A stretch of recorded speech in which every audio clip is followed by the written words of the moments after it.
Sama juga, ibu-ibu, perempuan, saya nak tanya, boleh tak kita beli kesetiaan suami? Oh, cepat jawab. Terus, tak boleh. Contoh kita bagi duit, bang, ni duit saya 12,000 ni, 22,000 saya bagi kat abang. Cuma abang setia je dengan saya. Percayalah, lagi banyak duit, lagi banyak akal dia. Oh, ini boleh untuk 2 orang lagi ni. Banyak lagi akal dan dia punya idea je. Sebab itulah banyak benda sebenarnya dalam hidup kita yang tak mampu nak beli dengan duit. Ni, hari ni kita datang mungkin dengan kawan-kawan. Saya tahu ada saya nampak dah 2-3 orang terpaksa datang sebab kawan paksa ni.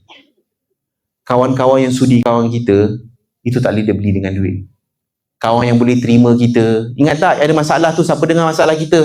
Kadang-kadang masalah tu ulang benda yang sama. Sampai kawan kita dah boleh sambung cerita kita. Jap, part ni aku tahu dah. Aku dah dengar 4 kali dah.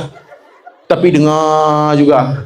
Tuan-tuan perempuan, macam ni lah saya nak bagi tahu. Kadang-kadang, macam ni. Part kawan ni, kita jangan rasa kita terpaling banyak kawan sangat. Orang, kenapa tahu tak kenapa orang kawan dengan kita? Sebab dia dah tak ada pilihan lain dah. Itu je yang dia ada. Kan aku tak kawan, nanti aku nak kawan dengan siapa? Bolehlah perangai teruk lah kan. Macam tu. Sebenarnya kita bukan baik sangat pun. Orang kawan kita terpaksa. Terimalah hakikat ni. Tapi kenapa orang sudi kawan kita? Inilah rezeki yang Allah bagi. Sebabkan mungkin pengorbanan lebih kita bagi dekat sini. Senyuman lebih kita bagi pada orang kat sini. Kita punya khidmat yang lebih kita bagi kat orang kat sini. Bahkan ada yang sampai tahap bukan sekadar dia serve patient kat sini, tapi setiap malam dia tak pernah tinggalkan doa untuk patient-patient dekat sini. Ini semua Tuhan akan bagi dengan cara yang lebih dahsyat lagi.